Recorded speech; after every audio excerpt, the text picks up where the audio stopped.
يا أيها الذين آمنوا اتقوا الله حق تقاته ولا تموتن إلا وأنتم مسلمون। আল্লাহ তাআলা কইতাছে, হে আমার বিশ্বাসী বান্দাগণ, হাক্কা তুকাতিহি, তোমরা আল্লাহকে ভয় করো। বলেন তো কাকে ভয় করার কারণে বলেছে? কারে ভয় করার কইছে? আল্লাহরে। আল্লাহরে ডরাই না গো আমরা? কেলা কেলা ডরাই না আল্লাহরে? একটু হাত তুলে দেখাই তো, হাসাই নাকি? এ তো সত্যি হয়ে গেছে। আল্লাহরে ভয় ফানা নদী ভাঙতো নাতে কি করতো? কই আল্লাহ কয় না, বুঝছি আমি যে তারা বুঝছে না, যে এটা আমি ভালো করে বুঝছি। বাগান, এই বাগান বেশি সৌন্দর্য না যে বাগানে মধ্যে খালি গোলাপ ফুল দেয়া ভরা। বাগান তো ওইটা বহুত বালা, বহুত দেওয়ার মধ্যে সুন্দর, যে বাগানের মধ্যে হরেক কিসিমের ফুল পাওয়া যায়, ঠিক না গো? এটাও একটা বাগান, এর মধ্যে সবই যে বুঝনেওয়ালা না বুঝনেওয়ালা মিলাই থাকবো। আল্লাহ সকলকে বুঝার তৌফিক দান করুক, আমিন। আল্লাহ তাআলা বলতেছেন, ইয়া আইয়ুহাল্লাযীনা আমানুত্তাকুল্লাহা হাক্কা তুকাতিহি, হে আমার মুমিন বান্দাগণ শোনো, তোমরা আল্লাহকে ভয় করো। হাক্কা তুকাতিহি, যাকে যতটুক ভয় করা তোমাদের জন্য উচিত রয়েছে। ওয়ালা তামুতুন্না ইল্লা ওয়া আনতুম মুসলিমুন, পূর্ণাঙ্গ মুসলমান না হয়ে তোরা মৃত্যুবরণ করিস না। একটু জোরে বলুন এই কথাটা বন্ধুগণ, কে বলছে? কেলা কইছে? আর একটু আওয়াজ দেয়া, কে বলছে? বন্ধুগণ, আল্লাহ তাআলা বলেছে, খেয়াল করে শুনেন, খুব ধ্যান ধরে বন্ধুগণ। কোরআনের মধ্যে আল্লাহ যা বলছে একটা কথাও মিছা বলে নাই, সব সত্য বলেছে। মিছা কথা আছে কোরআন?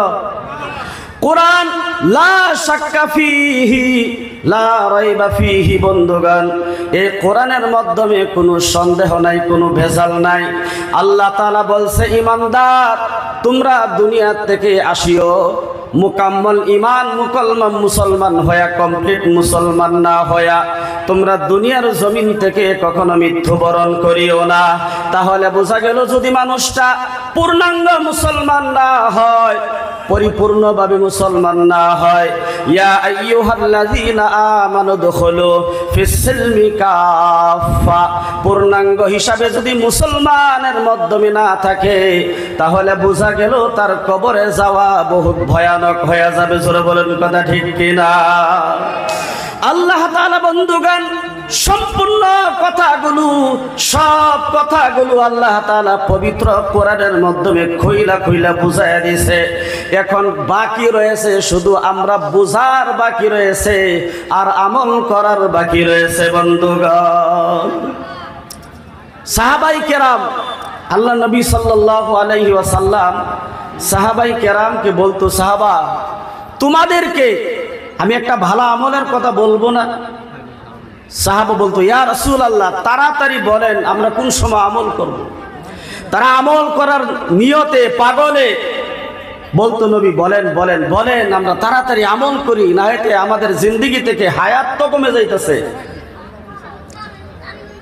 বন্ধুগণ, আল্লাহর নবী সাল্লাল্লাহু আলাইহি ওয়াসাল্লাম বলেন, হযরতে ইবনে মাসউদ রাদিয়াল্লাহু আনহু থেকে হাদিসটি বর্ণিত, সাআলতুন নবী সাল্লাল্লাহু আলাইহি ওয়াসাল্লাম আইয়ুল আমালি আহাব্বু ইলাল্লাহ। বন্ধুগণ, হযরতে ইবনে মাসউদ রাদিয়াল্লাহু আনহু আল্লাহর নবীকে জিজ্ঞাসা করলেন, ইয়া রাসূলুল্লাহ, ও নবী একটু বলেন, একটু বলেন, একটু বলেন, আল্লাহর কাছে কোন আমলটা, কোন কাজটা, কোন কর্মটা সবচেয়ে বেশি প্রিয়, একটু বলেন। বন্ধুগণ, খারায়ের সিলটা আগে আগে বই, তাহলে ভালো লাগবে। অনেকে যে ঠেলা ঠেলি ধাক্কা থেকে ঘুরাঘুতি, এটা মজা লাগতো না বলে পারে। কবে যে না হুজুরে ওয়াজ তো করছে ফাটাফাটি, সব কিছু মাথার রূপে দেয়, মমতাজের গানের মতন ওখানে জেলের মধ্যে ফাটতেছে তার। আয়ুন আগায় আয়ুন। বন্ধুগণ, হযরতে ইবনে মাসউদ রাদিয়াল্লাহু আনহু বলেন, ইয়া রাসূলুল্লাহ, ইয়া হাবিবাল্লাহ, একটু বলেন, একটু বলেন, আল্লাহর কাছে সবচেয়ে বেশি কাজটা কোনটা ভালো, যে কাজটা করলে আল্লাহ তাআলা পছন্দ করে বহুত বেশি। আল্লাহর নবী সাল্লাল্লাহু আলাইহি ওয়াসাল্লাম বলতেছেন, হে সাহাবা শোনো, তুমি আমাকে জিজ্ঞাসা করছো আল্লাহর কাছে কোন কাজটা সবচেয়ে বেশি ভালো, বেশি পছন্দীয়। আমি নবী তোমাকে বলি, আসসালাতু আলা ওয়াক্তিহা। একটু জোরে বলুন আল্লাহু আকবার, নারে তাকবীর। আল্লাহর নবী বলেন, সাহাবা শুনো, তুমি আমাকে জিজ্ঞাসা করছো আল্লাহ কোন কাজটা করলে বেশি ভালোবাসে বান্দাকে। এবার বলুন বন্ধুগণ, বোঝার কথা আছে। আমরা যদি আল্লাহর গোলামি করি, দুনিয়ার মাধ্যমে যদি দেখে কোনো রাজা বাদশার গোলামি যদি করা হয় আমানত হিসাবে, এমএল সাহেবে সিকিউরিটি রাখছে, সিকিউরিটির দায়িত্বের মাধ্যমে যে আছে ওই দায়িত্বশীল ব্যক্তি যদি আমানত হিসাবে কাজ করে, বন্ধুগণ জিকির করুন আগায় লা ইলাহা, একটু আগায় এটি ভালো লাগতেছে না, লা ইলাহা, জিকির করুন লা ইলাহা ইল্লাল্লাহ, লা ইলাহা ইল্লাল্লাহ, লা ইলাহা। আল্লাহ তাআলা বলতেছেন, আল্লাহর নবী সাল্লাল্লাহু আলাইহি ওয়াসাল্লাম বলেন, ও সাহাবা শুনো, আল্লাহ ওই কামটা বেশি ভালোবাসে, বেশি পছন্দ করে, আসসালাতু আলা ওয়াক্তিহা, যে ব্যক্তি দুনিয়ার জমিনের মাধ্যমে সবচেয়ে সময় মতনে সব নামাজগুলো আদায় করে, বলুন সুবহানাল্লাহ। সময় মতনে নামাজ আদায় করা, যে ব্যক্তি দুনিয়ার জমিনের মাধ্যমে সময় মতনে নামাজ আদায় করবে, বন্ধুন আসসালাতু ওয়াক্তিহা, যোহরের নামাজের সময় হয়ে গেছে, যোহরের নামাজ আদায় করবে, আসরের নামাজ আদায় সময় হয়ে গেছে, আসরের নামাজ আদায় করবে, মাগরিবের নামাজের সময় হয়ে গেছে, বান্দা সব কিছু বাদ দিয়া মাগরিবের নামাজ আদায় করবে। বন্ধুগণ, আল্লাহ নবী এই কথাটাই বলছে, তাহাজ্জুদ পড়ার কারণেও বলে নাই, বন্ধুগণ নফল ইবাদত বন্দেগী বেশি পড়ার কারণেও আল্লাহর নবী বলে নাই, বলেছে এই হাদিসের মাধ্যমে বলে নাই, সবচেয়ে বেশি গুরুত্বপূর্ণ ইবাদত হলো বন্ধুগণ 5 ওয়াক্ত নামাজ আদায় করা। আল্লাহর নবী বলেন, আসসালাতু আলা ওয়াক্তিহা, যে ব্যক্তি 5 ওয়াক্ত নামাজ আদায় করবে জমিনের মাধ্যমে, আল্লাহ তাআলা দুনিয়ার জমিনের মাধ্যমে সবচেয়ে গুরুত্বপূর্ণ মানুষটা হলো ওই মানুষটা, সুবহানাল্লাহ। নামাজের সাথে যার সম্পর্ক বেশি, যে মানুষটা নামাজের সাথে সম্পর্ক ভালো আছে, বন্ধুগণ অন্য একটা হাদিসের মধ্যে রয়েছে, আল্লাহর নবী বলেন, সাবাতুন ইউদিল্লুহুমুল্লাহু ফি যিল্লি ইয়াওমা লা যিল্লা ইল্লা যিল্লু, ইমামুন আদিলুন ওয়া শাবুন নাশাআ ফি ইবাদাতিল্লাহি আযজা ওয়া জাল, ওয়া রাজুলুন কলবুহু মুআল্লাকুন ফিল মাসাজিদ। বন্ধুগণ, কিয়ামতের দিন যখন আল্লাহর আরশের ছায়া ছাড়া কোনো ছায়া থাকবে না, কিয়ামতের সময়টা কেমন হবে? মাটি, যেই মাটির মাধ্যমে মানুষ ঘোরাফেরা করবে, মাটিটা বন্ধুগণ তামা হয়ে যাবে। আর এই যে সূর্যটা আমরা দেখতে পাইতাছি, যেই সূর্যটা 13 কোটি মাইল উপরে, বন্ধুগণ ওই সূর্যটা হাসরের ময়দানে মাথার আদাত উপরে বন্ধুগণ আইসা পড়বে। বন্ধুগণ, সূর্যটা যেটা দেখতাছি এখন উল্টা পৃষ্ঠে আমাদেরকে পসর দিতেছে, বন্ধুগণ রৌদ্র দেয়। বন্ধুগণ, হাসরের ময়দানে সূর্য তার পৃষ্ঠা দিয়া, এখন যে পৃষ্ঠাটা উল্টা পৃষ্ঠা রয়েছে, বাও পৃষ্ঠা দিয়া তার সমস্ত ডিগ্রি রোদের পাওয়ার গুলা ছেড়ে দিবে। বন্ধুগণ, ওই সময় মানুষের মাথার মগজগুলো গলে গলে জমিনের মাধ্যমে পড়বে, হাসরের মাঠে পড়বে। কোন কিতাবের মধ্যে লেখা, মানুষের মাথার উপরে বাতের বলকের মতন বলকাইতে থাকবে, আর শরীরের ঘামে মানুষ নিজের ঘামের মাধ্যমে হাসরের ময়দানে ঘামে সাঁতার কাটবে। নাউজুবিল্লাহ। আল্লাহর নবী বলেন, ওই সময় আল্লাহর আরশের ছায়া ছাড়া কোনো ছায়া থাকবে না। বন্ধুগণ, আল্লাহর নবী বলেন, কিয়ামতের দিন যারা দুনিয়ার জমিনে, যার দিলটা, যার অন্তরটা সব সময় মসজিদের সাথে জোড়া থাকতো, বন্ধুগণ এশার নামাজ নামাজ পড়ার পর চিন্তা ফিকির করতে শুয়ে শুয়ে আল্লাহ কোন সময় ফজরের নামাজের আজান হয়ে যায়, ফজরের নামাজটাও জামাতের সহিতে মসজিদে আদায় করব। এই মানুষটা, যে মানুষটা সম্পূর্ণ সময় দিলটা অন্তরটা মসজিদের সাথে সবসময় লাগা থাকে, আল্লাহ তাআলা কিয়ামতের দিন ওই মানুষগুলোকে বাছাই করে করে করে করে ডাইকা ডাইকা আল্লাহ তাআলার আরশের ছায়ার নিচে জায়গা দান করবে। সুবহানাল্লাহ। তাহলে আল্লাহর নবী বলেন সবচেয়ে গুরুত্বপূর্ণ আমল হলো বন্ধুগণ নামাজ, as-salatu ala waqtiha। বন্ধুগণ হাদিস শরীফের মাধ্যমে আল্লাহর নবী সাল্লাল্লাহু আলাইহি ওয়াসাল্লাম বলেন, ইবনে আদম, সমস্ত আদমের সন্তান হলো খাতাকার, সিয়াকার, অপরাধী, বদকার। ওয়া খায়রুল খাত্তাইনা তাওয়াবুন। যে মানুষটা দুনিয়ার জমিনের মাধ্যমে গুনাহ করার সাথে সাথে আবার সাথে তওবা করে ফেলে, আল্লাহর নবী বলেন যে মানুষটা গুনাহ করার পরে আবার লগে লগে সাথে তওবা করে, ওই মানুষটা দুনিয়ার জমিনের মাধ্যমে হলো সর্বশ্রেষ্ঠ মানুষ। সুবহানাল্লাহ। তাহলে গুরুত্বপূর্ণ আমল আল্লাহর নবীর কথা মোতাবিক যার অন্তরটা সব সময় নামাজ পড়ার মাধ্যমে লেগে থাকে। বন্ধুগণ একটা পয়েন্ট আপনাদেরকে বলি বন্ধুগণ, একজন বিজ্ঞ আলিম সাহেব বুজুর্গ মানুষ কিতাবের মাধ্যমে লিখেছে, আল ওয়াক্তু লা ইয়ান্তাযিরু লি আহাদিন। একটা কথার উপরে যদি আল্লাহর নবী বলেন, সাহাবা আমি দুনিয়ার জমিনের মাধ্যমে বেহিসাব অগণিত হাদিস কথা আমি দুনিয়ার মধ্যে বইলে গেছি, আমার উম্মতের মাধ্যমে কেউ যদি একটা কথার উপরে আমল করতে পারে আর ওই আমলটা তার জীবনের মাধ্যমে বাস্তবায়ন করতে পারে, তাহলে একটি কথাই তার জন্য জান্নাতে যাওয়ার জন্য যথেষ্ট হয়ে যাবে। সুবহানাল্লাহ। এই যে একজন মানুষ বলে ওয়াজ শুনবার গেছিল, ওয়াজ যে বলা শুনতাছে, তখন ধ্যান দিয়ে শুনতাছে কথাটি কি কয়।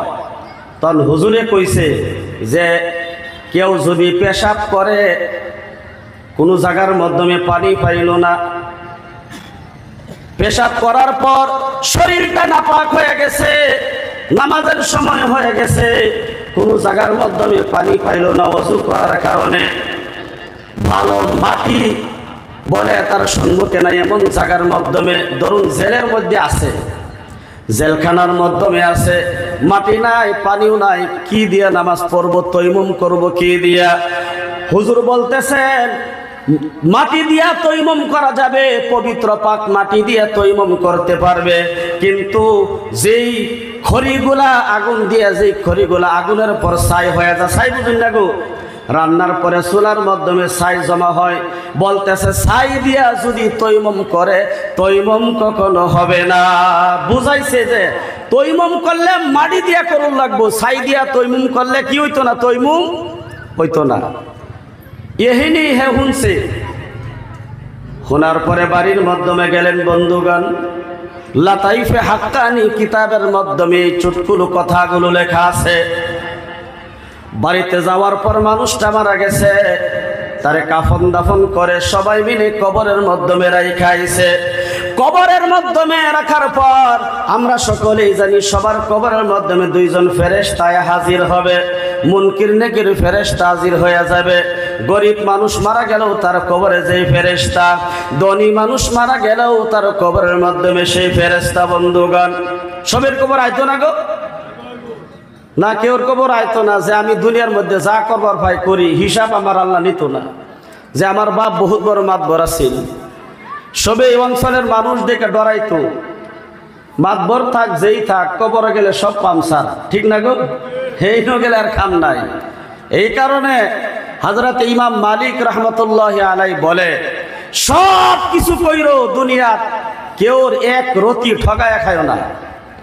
যদি এক রতি ঠগায়া খায়া কবরের মধ্যে ঘুমাও, যদি হজ 40 বারও করছো, একটা হজও তোমার কবুল হইতো না, বাঁচার কোনো উপায় থাকতো না। বন্ধুগণ তাকে কবরের মাধ্যমে রাখা হইল। কবরে রাখার পর মুনকির নাকির ফেরেশতা এসে তাকে জিজ্ঞাসা করলো, মার রাব্বুকা, বলো বলো তোমার রবকে। আমাদেরকে যদি জিজ্ঞাসা করা হয় কবরের মাধ্যমে তোমাদের রবকে, বলুন আমরা কি বলবো? আমাদের রবকে কে? আমাদের রব আল্লাহ। এক কথাই বলা লাগবে, আমাদের রব আল্লাহ।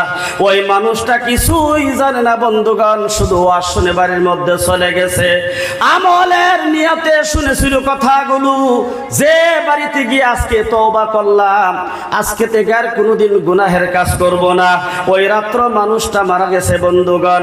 ফেরেশতা জিজ্ঞাসা করছে মার রাব্বুকা, তোমার রবকে।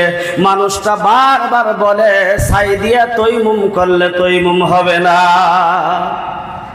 তারে জিগাইতাছে তোমার রবকে, ছাই দিয়া তৈমুম করলে তৈমুম হইতো না। কথার উত্তর কি দিছে? দেউল্লা জিন কি দিছে কোনটা? ফেরেশতা বলতেছে হারে কত মানুষের কবরের মধ্যে গেলাম, এমন মানুষ আর কোন জায়গার মধ্যে পাই না।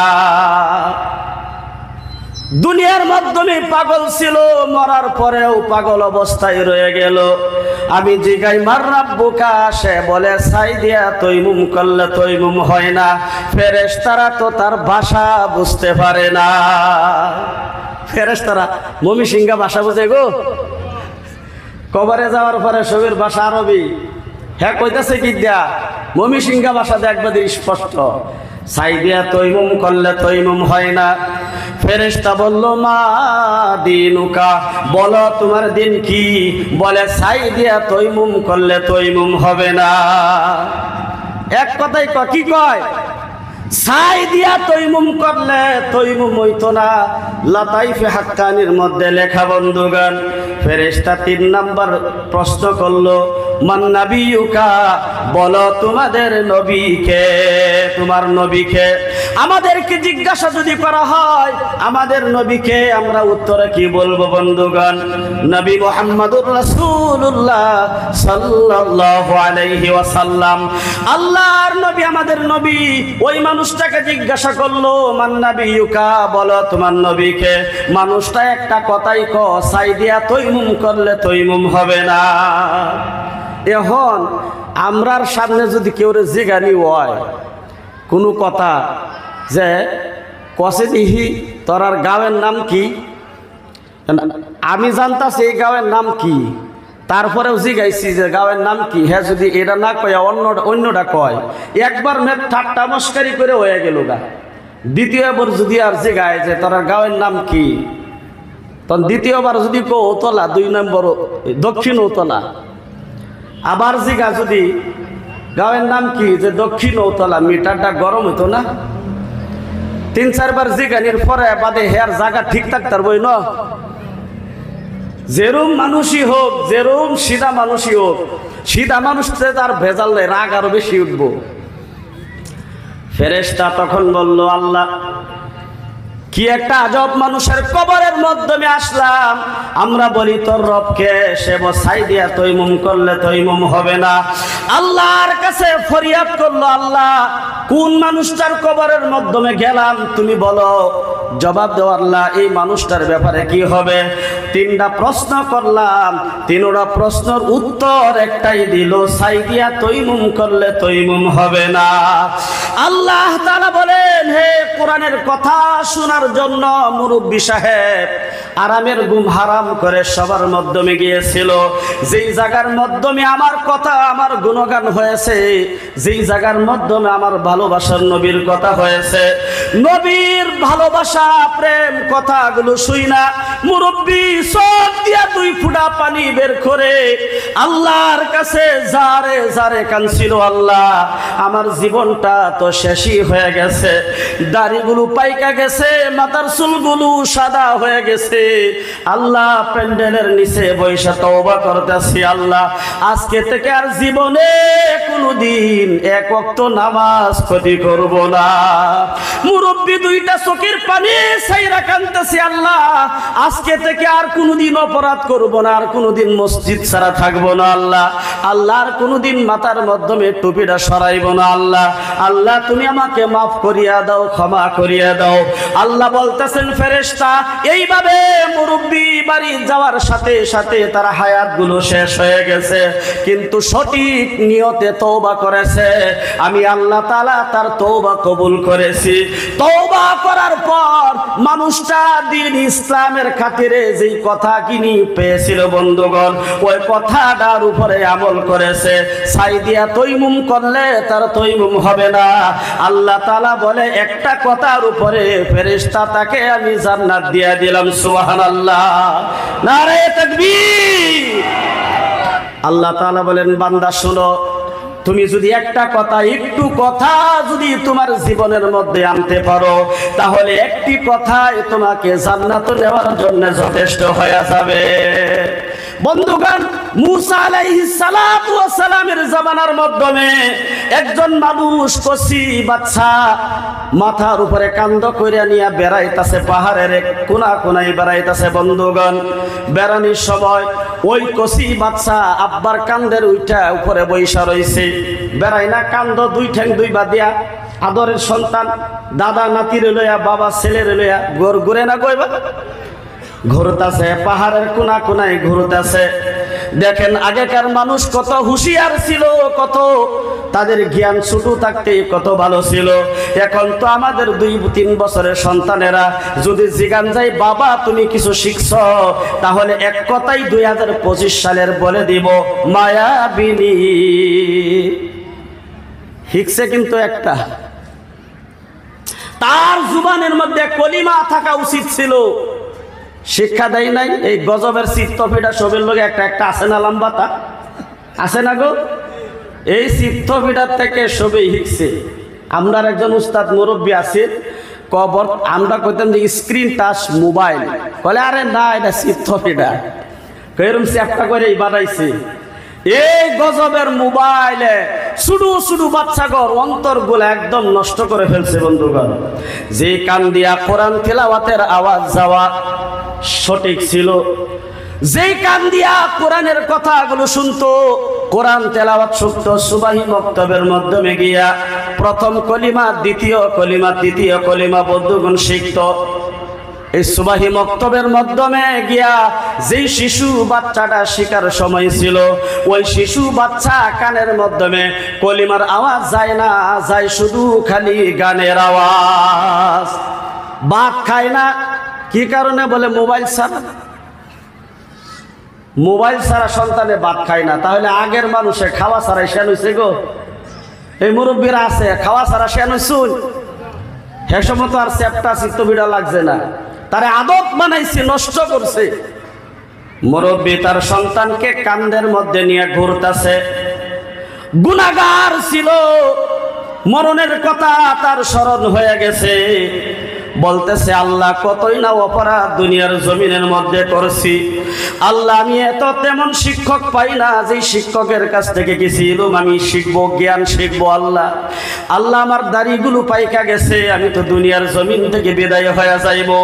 এইভাবে কাঁদতেছে আর সন্তানকে কাঁধে করে নিয়ে ঘুরতেছে। বন্ধুগণ, মুসা আলাইহিস সালামের জামানার ঘটনা বলছি, কথা বলছি। ওই ছোট্ট সন্তানটা তার আব্বাকে আনন্দ দেওয়ার কারণে, তার বাবার কান্না বন্ধ করার কারণে বলতেছে, বাবা বলো তো দেখি আল্লাহ তাআলা দুনিয়ার মাধ্যমে সবচেয়ে বড় বড় জিনিস কি সৃষ্টি করেছে? দুনিয়ার মাধ্যমে সব থেকে বড় বস্তু আল্লাহ তাআলা কি বানাইছে? তার সম্মুখে ছিল পাহাড়। বলতেছে আল্লাহ তাআলা এই যে পাহাড়টাকে সবচেয়ে বড় বানাইছে, আল্লাহ তাআলা পাহাড়টাকে বড় বানাইছে। আবার প্রশ্ন করলো, আব্বা বলো এই পাহাড় থেকে বড় জিনিস আরো কিছু কি আল্লাহ তাআলা বানাইছে? বলে পাহাড় থেকে আরো বড় জিনিস কি কিছু আছে? বলে আছে, পাহাড় থেকে বড় জিনিস হলো দুনিয়ার মাধ্যমে যে বড় বড় সাগর আছে, আল্লাহ সাগরকে বড় বড় হিসাবে বানাইছে। আবার ছোট্ট সন্তানটা জিজ্ঞাসা করছে, আব্বা বলো সাগরের থেকে আরো কিছু বড় জিনিস কি দুনিয়ার জমিনের মধ্যে আছে? আব্বা বলতেছে, সন্তান হে, আছে, সাগর থেকে বহুত বড় জিনিস আছে। তুমি উপরের দিকে তাকায়া দেখো, আল্লাহ তাআলা কত বড় করে আসমানটাকে তৈরি করেছে। আবার প্রশ্ন করছে, আব্বা আসমান থেকে বড় কেউ আর কিছু আছে কি? তখন আব্বার চোখ দিয়া পানি আরো গভীর হিসাবে বের হওয়া শুরু হয়ে গেছে। যাও, আগে ছোটখাটো কান্না ছিল, সন্তানের কথা শোনার পর তার আব্বার কান্না আরো বেড়ে গেছে। বলতেছেন, আব্বা কেন কথা বলো না, বলো বলো দেখি, এই যে আসমান থেকে আরো বড় জিনিস কি দুনিয়ার জমিনের মধ্যে কিছু আছে? ওই আব্বা বলতেছে, সন্তান আমার হৃদয়ের মাধ্যমে তুমি আঘাত করে ফেলেছো। সন্তান, সব কিছু বড় আছে, কিন্তু এই সব কিছু বড় জিনিস থেকে দুনিয়ার মাধ্যমে এই মুহূর্তে তোমার আব্বার সবচেয়ে বেশি বড় গুনাহ। দেখুন, আল্লাহ তাআলা বাহানাতে তালাশ করে বান্দারে মাফ করবার লাগিয়ে কি হিসাবে তালাশ করে? সবচেয়ে বড় গুনাহ হইছে তোমার আব্বার গুনাহ। এরপরে আবার সন্তান জিজ্ঞাসা করলো, বাবা তোমার জানি তোমার গুনাহ বহুত বড়, এই তোমার গুনাহ থেকে আরো বড় কিছু কি আছে? আব্বা দুইটা কানের মাধ্যমে হাত দিয়া চোখের পানি পুছে আর বলতেছেন, হে আমার সন্তান শোনো, তোমার আব্বার গুনাহ থেকে আল্লাহ তাআলার রহমত দয়া সবচেয়ে বড়। সুবহানাল্লাহ। আল্লাহ তাআলার রহমতকে বড় বলছে, আল্লাহ তাআলার ভালোবাসাকে বড় বলেছে, আল্লাহ তাআলার দয়াকে যে সবচেয়ে বড় বলছে। আল্লাহ কয়, বান্দারে তুই আমার দয়াকে বহুত বড় বলছো, আমার পছন্দ হয়ে গেছে, যা তোর সমস্ত গুনাহ আমি আল্লাহ তাআলা মাফ করে দিলাম। সুবহানাল্লাহ। তাহলে আল্লাহ তাআলা আমাদেরকে আদর করে বানিয়েছে। বন্ধুগণ, ইয়া আইয়ুহাল্লাযীনা আমানুত্তাকুল্লাহা হাক্কা তুকাতিহি ওয়া লা তামুতুন্না ইল্লা ওয়া আনতুম মুসলিমুন। এই জন্য আল্লাহ তাআলা বন্দে, খবরদার কখনো মুসলমান হওয়া ছাড়া কবরের মাধ্যমে আসিও না, মরিও না মুসলমান হওয়া ছাড়া, পূর্ণাঙ্গ মুসলমান হওয়া ছাড়া মৃত্যুবরণ করিও না। কারণ আল কবরু রাউযাতুম মির রিয়াজিল জান্নাহ আও হুফরাতুম মিন হুফারিন নার। যে মানুষটা দুনিয়ার জমিনের মাধ্যমে ভালো কাজ করছে, সমাজ কল্যাণ কাজ করছে, দুনিয়ার মাধ্যমে ভালো ভালো কাজগুলো করছে, আল্লাহর পছন্দনীয় কাজ করছে, এই মানুষটা যদি দুনিয়ার জমিন থেকে বিদায় হয়ে যায়, দেখেন না, মানুষ বালা মানুষ যদি মারা যায় তার জানাজায় সাক্ষী দেয়। জানাজার মধ্যে বেশি মানুষ হওয়ার কারণ হচ্ছে দুইটা। কয়টা গো? দুইটা। একটা ওই মানুষটা, যে মানুষটার দিলটা ছিল পরিষ্কার, আল্লাহওয়ালা মানুষ ছিল। হযরত মুফতি খায়রুল ইসলাম রাহমাতুল্লাহি আলাইহি, উনি যেই সময় মারা গেছে জানাজার মধ্যে উপস্থিত হয়েছিলেন। এখান থেকে কেউ আছেন কি? ক্যাস্তান জানাজা নামাজ পড়বার লাগে তার তুলুন তো, কিরম মানুষ হয়েছে? হিসাব ছাড়া মানুষ, বহুত মানুষ হয়েছে। এক কথায় কি কারণে হয়েছে? মুফতি হুজুর প্রত্যেকটা মানুষের অন্তরের মধ্যে জায়গা করছিল, এই কারণে হয়েছে। আর নাইতে এই বয়সে বহুত মানুষ মারা যায়, যায় না? কিন্তু যায় না কেন লিগে মানুষ? দুই কারণে জানাজার নামাজের মাধ্যমে বেশি মানুষ হয়। একটা কারণ, মানুষ তাকে ভালোবাসে, মানুষটা সব সময় সবাইকে আল্লাহর পথে সবাইকে ডাকছে, আর এইভাবে আল্লাহর পথে ডাইকা ডাইকা দুনিয়ার থেকে বিদায় হয়ে গেছে। এই মানুষটার জানাজার নামাজের মাধ্যমে বেশি মানুষ হবে বন্ধুগণ। আর দুই নম্বর, ওই মানুষটার জানাজার নামাজের মাধ্যমে সবচেয়ে বেশি মানুষ হয় যেই মানুষটা দুনিয়ার মাধ্যমে মানুষকে জ্বলায়া পোড়ায়া সরকার করেছে, মানুষরে শুধুমাত্র শয়তানির কাজ করেছে, মানুষকে জ্বালা দিয়েছে, যন্ত্রণা দিয়েছে, মানুষ তার কাছে অনেক রাগান্বিত হয়ে রয়েছে। ওই মানুষটা যখন মারা গেল, সবাই বলে, হে আমরারে দুনিয়ার মধ্যে সাতাইছে, আমরার ক্ষতি করছে, এখন হে মরছে, জানাজার নামাজের মধ্যে যায় গিয়া লাশ বাসটা তারে দেথ হয়ে আয়, যাতে আল্লাহ তাআলা তারে কবরের মধ্যে তার কবরটা জাহান্নামের আগুন বানায় দেয়। এই দুই দল মানুষের কবরের মধ্যে জানাজার মধ্যে দুই কিসিমের মানুষের জানাজার মানুষ বেশি হয়। তাহলে আমরা ভালো কাজ করার দরকার আছে না গো? কে কে করবেন দুই হাত তোলেন, নারায়ে তাকবীর। আল্লাহ সবাইকে সঠিক বান্দা হিসাবে তুমি কবুল করো। আল্লাহ বলেছে মুসলমান না হইয়া তুমি দুনিয়ার জমিন থেকে কবরের মাধ্যমে আসিও না। তার কারণ হলো কবর হলো কারো জন্য জান্নাত আর কারো জন্য হলো বন্ধুগণ জাহান্নাম। একজন হাফিজে কোরআন, তার ইতিহাসের মাধ্যমে লেখা যে মুকাম্মল কোরআন তার সিনার মাধ্যমে জায়গা করে ফেলেছিল। হাফিজ সাহেব তার আব্বা দুনিয়ার জমিন থেকে বিদায় হয়ে গেছে বন্ধুগণ। দুনিয়ার মাধ্যমে একজন অপরাধী বান্দা ছিল বন্ধুগণ। হাফিজ সাহেবের আব্বা দুনিয়ার জমিন থেকে বিদায় হয়ে গেছে, রাস্তা দিয়ে হাইটা হাইটা যাইতাছে, হঠাৎ করে তার বাবার কবরের সম্মুখে তার দাঁড়ানো হয়েছে বন্ধুগণ। অনুবাদ করলো, আব্বার কবরের মাধ্যমে উপরে আমি দাঁড়াইলাম, কেন গরম গরম ভাব লাগতেছে বন্ধুগণ। দেখেন একজন হাফিজ সাহেবের মর্যাদা, কোরআনের হক কোরআনের খাতিরে, কোরআনের হাফিজ সাহেবের মর্যাদা আল্লাহ তাআলা কতটুকু বেশি পরিমাণে রাখছে বন্ধুগণ। তার আব্বার কবরের পাশে দাঁড়াইছে, তার ওর গরম গরম অনুভব লাগতেছে। এই সময় ওই হাফিজ সাহেব কোরআনে কারীম থেকে পড়া আরম্ভ করেছে বন্ধুগণ। ইয়াসিন ওয়াল কুরআনিল হাকিম ইন্নাকা লামিনাল মুরসালিন আলা সিরাতিম মুস্তাকিম তানজিলাল আজিজির রহিম। এক কথায় সূরা ইয়াসিন পড়ে আল্লাহর কুদরতি বারগাহে ইলাহির মধ্যে হাত বাড়াইছে। আল্লাহ, আমার আব্বা অনেক গরিব মানুষ ছিল। আল্লাহ, আব্বা দুনিয়ার জমিনের মাধ্যমে মাথার গাম পায়ে নিয়ে পায়ের গাম মাথার মাধ্যমে উঠায়া জমিনের মাধ্যমে মানুষের কাজ করতো। আল্লাহ, আমার আব্বা দুনিয়ার জমিন থেকে বিদায় হয়ে গেছে। আমার অনুভব হয়েছে আমার আব্বার কবরের মাধ্যমে ভেজাল, গরম গরম ভাব আমার অনুভব হইতেছে। আল্লাহ, যতক্ষণ পর্যন্ত কবরের উপরে দাঁড়ায় আমার শান্তি না লাগবে, আমি হাফিজ সাহেব এই কবর থেকে সরতে রাজি না। আল্লাহ, আমার যদি মৃত্যু হয়ে যায় এই জায়গার মাধ্যমে মৃত্যু বরণ করব, কিন্তু আমার অন্তরের মধ্যে শান্তি লাগা লাগবে। আল্লাহ, এইভাবে আল্লাহর কাছে দুহাত তুলে বন্ধুগণ চিৎকার করতেছে। আল্লাহ তাআলা বলেন, ফেরেশতা হাফিজ সাহেবে ওয়াদা করেছে, কঠিন ভাবে বলেছে মৃত্যু হয়ে যাবে কিন্তু তার বাবার কবর থেকে সরবে না।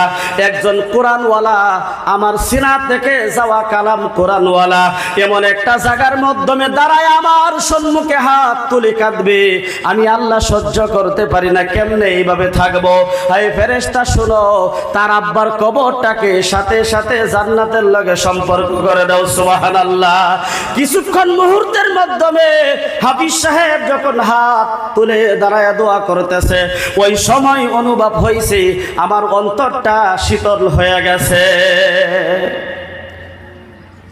কবর হলো কারো জন্য জাহান্নাম আর কারো জন্য হলো বন্ধুগণ জান্নাত। ভালো কাজ করলে কবরটা হবে জান্নাতের বাগান, খারাপ কাজ করলে কবরটা জাহান্নামের অংশ হয়ে যাবে। আল্লাহর নবী বলেন, ক্বালান নবী সাল্লাল্লাহু আলাইহি ওয়াসাল্লাম, আদ-দুনিয়া সিজনুল মুমিন ওয়া জান্নাতুল কাফির। আল্লাহর নবী বলেন, মুমিনের জন্য আল্লাহ তাআলা দুনিয়াটা জেলখানা বানাইছে। বলেন কি খানা বানাইছে? জেলখানার মাধ্যমে শান্তি আছে কি অশান্তি? জেলখানার মধ্যে খাসির মাংস বুনাও যদি রান্না দেয় মানুষটার খায়া শান্তি লাগবো? শান্তি লাগবে না, কারণ জেলখানার মধ্যে বন্দী। দুনিয়ার মাধ্যমে মুসলমান মুমিন ভালো খাওয়াও যদি খায় তাও মনের মাধ্যমে শান্তি আসতো না। তার কারণ হলো সে অনুভব করলো যতই বালা খাই না কেন জান্নাতের নিয়ামতের সমতুল্য হতে পারে না। জান্নাতের নিয়ামতের সমতুল্য না হওয়ায় মুমিন বান্দা যতই ভালো খাক তার জন্য দুনিয়াটা হলো জেলখানা। সে চাইবে আল্লাহ কোন সময় দুনিয়ার থেকে আমাকে উঠায়া নিবা, কোন সময় উঠায়া নিবা, আমি আল্লাহর সাথে আল্লাহ আমাকে কোন সময় উঠায়া নিবা। যখন উঠায়া নিবা আমার মনটাই পাগল হয়ে রইছে, কোন সময় নিবা আর তোমার সাথে আমি দেখা করব। এটা হচ্ছে মুমিনের বাক্য। দেখবেন দুনিয়া তারটাই ভালো লাগতো না, কইব যে আর কত বহুতই তো থাকছি, হুজুর এরম লাগে বাপটা লাগে লাগে না, আরো থাকবার মনে চাই দুনিয়া। এটা দুনিয়ার মহাব্বত। একজন মানুষ যদি ক্যান্সার বেমার হয়েছে, বন্ধুগণ একটা কথা বলতেছি, ক্যান্সার বেমার, ক্যান্সার মানে শেষ চিকিৎসা, তার কোনো চিকিৎসা নাই। যার ক্যান্সার হয়েছে হ্যাঁ ডাইরেক্ট মানে আজরাইল বাড়িতে উপস্থিত হয়ে গেছে গা। এই মানুষটার তার কানে কানে যদি কওয়া হয় যে তোমার ক্যান্সার বেমার হয়েছে, তুমি আর বাঁচতা না, তবে তোমার বাড়ির সামনে এক গাড়ি বালু ফালালে আছে, আর কিছু রড আছে, ইটা আছে, গিট্টি আছে, তুমি যখন থাকতাই না, তাহলে এই বস্তুটি আমি নেই একটা বাড়ি বানাই, আমি তো বালা। তোর মানুষটা কি কইব, আরে ঘর তো একটা টানা দেবার লাগে মাল আনছি। হ্যাঁ জানতাছে মরে যাবো, তাও কইতেছে যে ঘরে একটা টানা দেওয়া লাগবো। তাহলে দুনিয়ার মহাব্বতে মানুষে সব কিছুই করবার চায়, মুমিনের খালি অনুভব হয় যে আল্লাহ কোন সময় নিবা, এই দুনিয়া তো কিচ্ছুই না। মশা চিনুন, মশা, মশার পাক যদি 1,00,000 পাক যদি এক জায়গায় দলা করা হয়, আর যদি কেউ কয় যে এটির বহুত দাম আছে, কেউ দলা করবো গো, আর কথা আনি দাম হইব গো এই পাহে। আল্লাহর নবী সাল্লাল্লাহু আলাইহি ওয়াসাল্লাম বলেন দুনিয়ার কোনো দাম নাই, আল্লাহর কাছে দুনিয়ার কোনো দাম নাই। বন্ধুগণ একটা মশার পাকার সমতুল্য যদি দুনিয়ার দাম হইতো, এই কাফের বেঈমানদেরকে আল্লাহ তাআলা এক ফোঁটা পানি পর্যন্ত খেতে দিত না। সুবহানাল্লাহ, খাইতে দিত না। তবে একটা কথাই বুঝলাম যে দুনিয়া তো শেষ ঠিকানা না, দুনিয়া থেকে সবার একজন যাওয়া লাগবে। আমাদের শেষ ঠিকানা হইল আখিরাত। দুনিয়াটা জেলখানা মুমিনের জন্য, কাফের জন্য দুনিয়ার মাধ্যমে। এই জেলখানা দেখায় আজকে যে নদী ভাঙ্গা কষ্ট, সরকারে কষ্ট, ঘর বাড়ি ভাঙ্গা দেয়, সবকিছু এই কারণে। আল্লাহ তাআলাকে দুনিয়া সব ভাঙছু, কিচ্ছু নাই। দুনিয়া একবার একদম শেষে একদম শেষই হয়ে যাবো গা। সরকারে কি বাংতাছে, কুল্লু মান আলাইহা ফান ওয়া ইয়াবকা ওয়াজহু রাব্বিকা যুল জালালি ওয়াল ইকরাম। আল্লাহ তাআলা সরকারে বাংতাছে কি পাওয়ার দেখায়, আমি আল্লাহর পাওয়ার তো দেখছো না, খালি একটা লারা দিব মাত্র 3 সেকেন্ড সব হালুয়া হয়ে যাবে। হইতো না গো। ইযা যুলজিলাতিল আরদু জিলজালাহা ওয়া আখরাজাতিল আরদু আসকালাহা ওয়া ক্বালাল ইনসানু মা লাহা। এক কথাই বুঝলাম, মুসলমান না হইয়া কবরে যাওয়া, মুসলমান হওয়া ছাড়া কবরে গেলে বন্ধুগণ খবর আছে কিনা নাই। ভালো হইয়া কবরে গেলে শান্তি আছে, খারাপ হইয়া কবরে গেলে ভয়ঙ্কর খবর আছে। 2 নম্বর আয়াত আমি তিলাওয়াত করছিলাম বন্ধুগণ, মানুষ যতই গুনাহ করুক আল্লাহ তাআলা মানুষের জন্য একটা হাদিয়া, একটা উপহার বহুত বড় রাখছে। আল্লাহ তাআলা বলেন ইয়া ইবাদি আল্লাযীনা আসরাফু আলা আনফুসিহিম লা তাকনাতু মির রাহমাতিল্লাহ ইন্নাল্লাহা ইয়াগফিরুয যুনুবা জামিআ ইন্নাহু হুয়াল গফুরুর রহিম। আল্লাহ তাআলা বলেন অপরাধ তুমি যতই করো বান্দা, আখির নবীর উম্মত হিসাবে উম্মতকে আমি আখির নবীর উম্মতকে বহুত ভালোবাসি। আল্লাহ বলতেছেন নবী হে, আপনার উম্মতকে আমি অনেক মহব্বত করি, অনেক ভালোবাসি। নবী আপনি কান্দিয়েন না, হাসরের ময়দানে আপনার একটা উম্মত আপনাকে জিজ্ঞাসা করা ছাড়া আমি আল্লাহ জাহান্নামে দিব না। সুবহানাল্লাহ।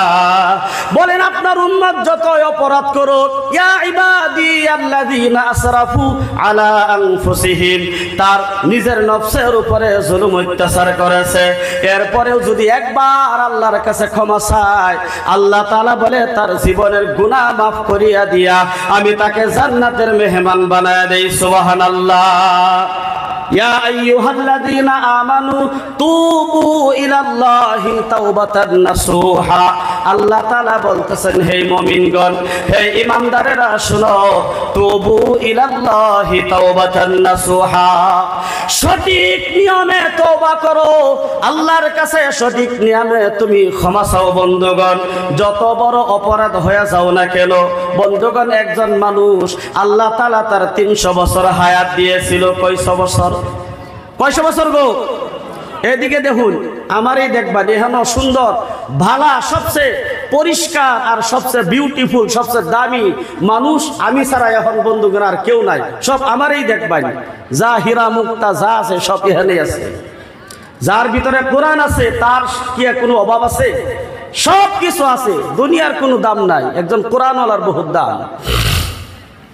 আল্লাহ তাআলা বলতেছেন বন্ধুগণ, একজন মানুষকে আমি 300 বছর হায়াত দিয়েছিলাম।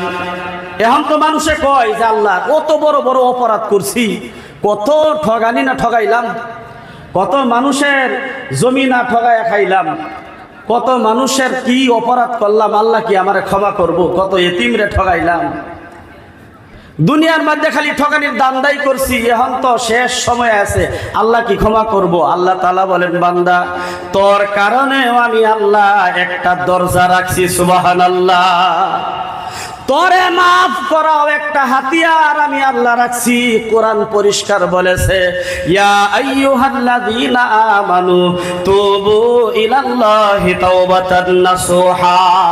তাওবাতান নাসুহা, যদি সঠিক নিয়মে, যদি সঠিক মতে খাঁটি দিলে যদি তওবা করস, তোর কারণেও একটা দরজা আমি আল্লাহ তাআলা রাইখা দিছি। ওয়া ইউকাফির আনকুম সাইয়্যাতিকুম। বন্ধুগণ, আল্লাহ তাআলা বলেছেন যে বান্দা সঠিক মতনে সঠিক নিয়মে তওবা করে, মনে হয় আল্লাহ তাআলা তাকে ক্ষমা করবে। 300 বছর হায়াত আল্লাহ দিছে। নিজের হাতে মূর্তি বানায়া, সামনে মূর্তি রাইকা আরবি মানুষ আছেন, আরবি শব্দ দিয়ে ডাকতো, ইয়া সানাম ইয়া সানাম ইয়া সানাম ইয়া সানাম। আরবি মানুষ আছেন, আরবি দিয়ে পূজা করতো।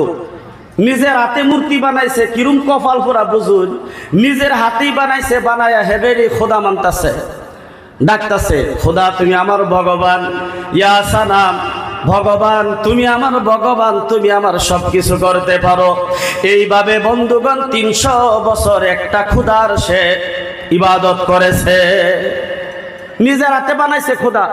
কিরম খোদা বানাইছে? যার মাথার মধ্যে কুত্তা পেশাব করলে খেদাবার কোনো শক্তি নাই, সামনে খানা রাহে খাইবার কোনো। আমরা মহারাষ্ট্র মাদ্রাসা পড়ার সময় ওখানে একটা নন্দুরবার জায়গা আছে, বিশাল বড় একটা মন্দির আছে।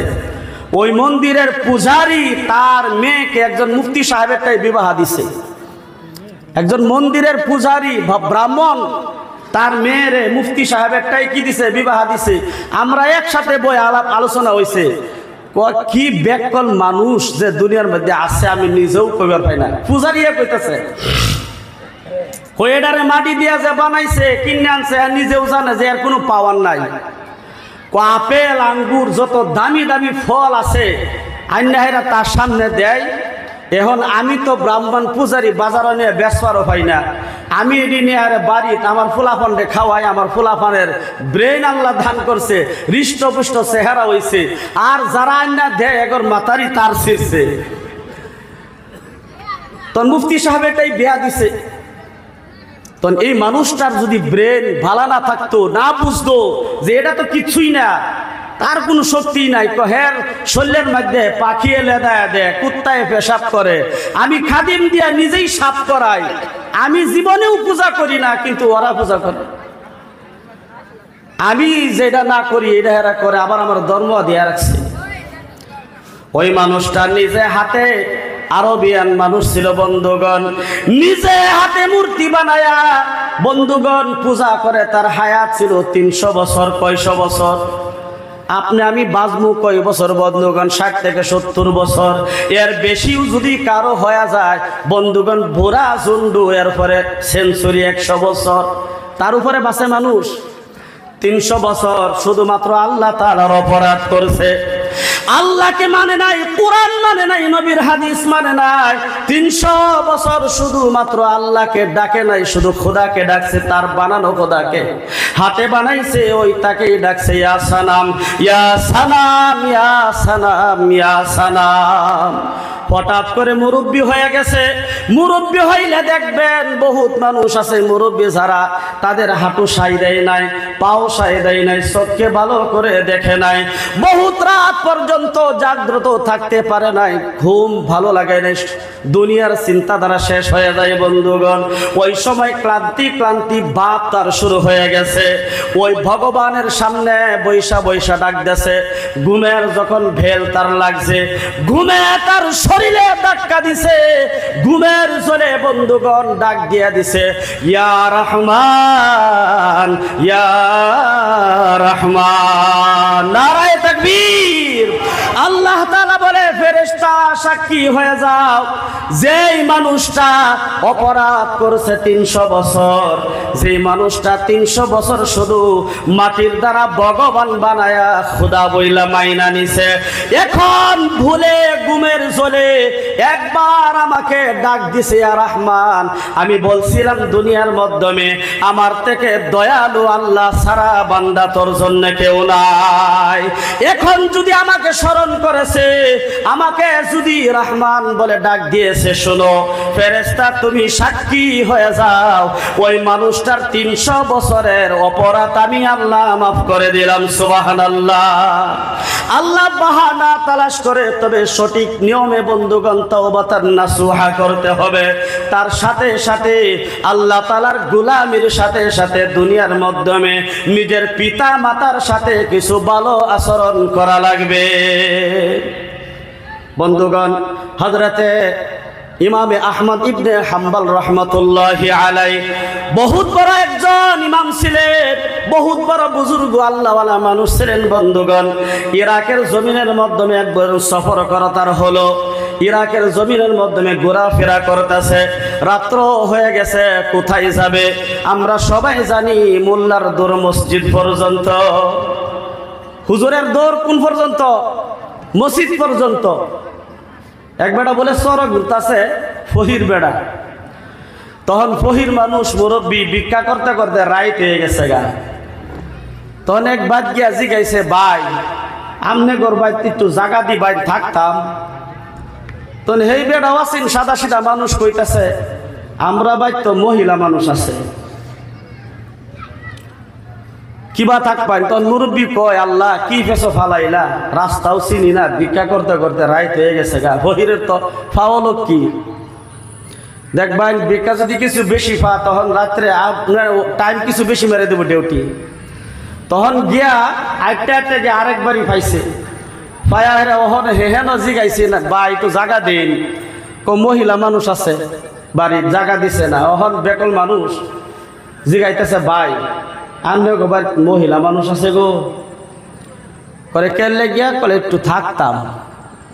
তখন সহি মিল্লা হই রেখিলায় পুরান বাবদা হাইছে তারে, দেখাচ্ছ বেয়াদব, কি ভাষা ব্যবহার করছো? বলেন না হেইবার জিগাইছিলাম যে থাকবার, তারা কইছে তারা মহিলা মানুষ আছে, আপনার বোঝার ভুল হইছে। আমার কওয়ার উদ্দেশ্য যদি আমনে গোবাইতে মহিলা মানুষ থাকে, তাহলে তাহার কোনো আমার কথা থাকতো না, আমি রাস্তা আগায় যাই। ইমামে আহমদ ইবনে হাম্বল রহমতুল্লাহি আলাইহি বন্ধুগণ, ইরাকের জমিনের মাধ্যমে ঘোরাফেরা করার সময় সন্ধ্যা হয়ে গেছে বন্ধুগণ। এখন কোথায় যাব বলে রাতটা মসজিদের মাধ্যমে কাটায় নেই। মসজিদের মাধ্যমে থাকার জন্য, রাত শেষ করার জন্য বন্ধুগণ চলে গেছে।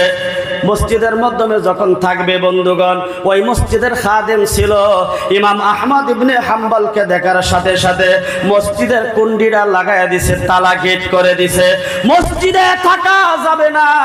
ওই মানুষটা মসজিদের খাদিম। ইরাকের ময়দানে ইমাম আহমদ ইবনে হাম্বলকে কে চিনতে পারে? এত বড় বুজুর্গ বন্ধুগণ। এই যে মসজিদের খাদেম ছিল, সাথে সাথে মসজিদের মাধ্যমে তালা লাগাইয়া দিছে। না না না, ওই মসজিদের মাধ্যমে থাকার কোনো উপায় নাই, মসজিদে থাকতে পারবা না। সাথে সাথে তাকে বের করে দিছে বন্ধুগণ।